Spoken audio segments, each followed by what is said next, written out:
naming may ginagawa kang mabuti sa likod ng lahat ng ito. Katulad ng ginto na nililinis sa apoy, ganoon din mo nililinis ang aming puso. Sabi sa Proverbs 17, talata 3, ang apoy ang sumusubok sa pilak at ginto, ngunit ang Panginoon ang sumusubok sa puso.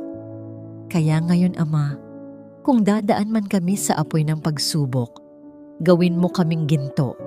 Huwag mo kaming hayaang masunog ng problema, kundi magningning sa pananampalataya. Panginoon, sa bawat luha, sa bawat pagod, sa bawat takot na aming pinagdadaanan, turuan mo kaming tumingin sa iyo. Tulungan mo kaming makita na ang iyong kamay ay laging nasa amin.